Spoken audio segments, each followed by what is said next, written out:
Okay, kaning simple kidney disease that will leads to gitawag nilang Bosniak sama sa ko ano. So kaning Bosniak doon na ni siya yung mga classification. So doon na siya yung mga grading system nga gigamit sa CT scan or sa MRI para mabawaan kung unsa ang simple o komplikado nga kidney disease. Kini natabang sa doktor. Makaila kung benign ba siya o malignant siya, kung cancerous or dili cancerous. So doon na siya mga kategory na gitawag og simple cyst, mo ni siya clear fluid stain wall, walay septa o calcification. So the rest of the cancer is 0%. So gitawag na siya benign. So dili cancerous. Pang kaduha, Putin septa o small classification 5%. Benign siya pero kinanglan og observation. Number 3 is dagang septa. Pwede na gamay enhancement 5 to 10% is ang kinanglan niya regular follow-up. So sama sa ko nga wala na ko mabuhat kay ni move man ko diri sa Europe from UAE. So tapos ang number 4 is from tawag thickened wall or septa enhancement after the contrast.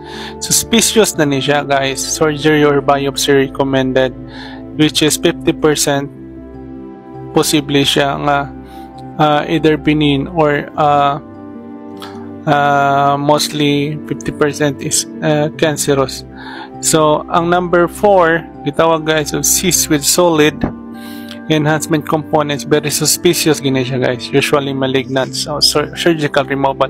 So sa case na ko good, I was thinking ang bukol kay nidako naman siya around 4.5 centimeters after the MRI no, kay nag-ultrasound man ko, nag-CT scan, nag-MRI, do lots of analyzing and multiple times of checking my creatinine, which is dili na siya normal. So after all, akong pagtuo guys nga kanang ang tanggalon sa ko ang katurang cyst, this is the wall no. So wala ko kay balong at end of the day after the operation, so gitanggal ang ako ang tibok kini left side, which is a very struggle for me. So nganong ang simple nga cyst mahimong Bosniak 3 mao ni pangutana, kasi ang ako man god gamay kayo nga cyst which is 0.0 something, tapos naabot siya 4.5 cm no, tungod sa napabayaan siya. So pwede ni siyang mahitabo tungod una pag-usab sa internal structure sa cyst, mo develop ang septa, mga partition or thickened wall. Pag mag-bleeding infection sa sulod sa cyst, makapag-usab sa itsura sa imaging. So pagdako sa abnormal enhancement, kung react sa contrast, mamahimo siyang suspect or malignancy. So number 4 is the age-related changes of mutations sa kidney cells. So dili tanang Bosniak 3 is cancerous, pero taas ang posibilidad mga 50% nga magkinahanglan gyud siya og evaluate og maayo. So unsaon may bawalan kung benign o malignant siya? Of course, kinahanglan ka mag-MRI, CT scan. Nasuspect sa juga 100% makasulti kung cancer ba siya. Ang definitive diagnose niya, makita pinaagi sa surgical removal o biopsy histopathology.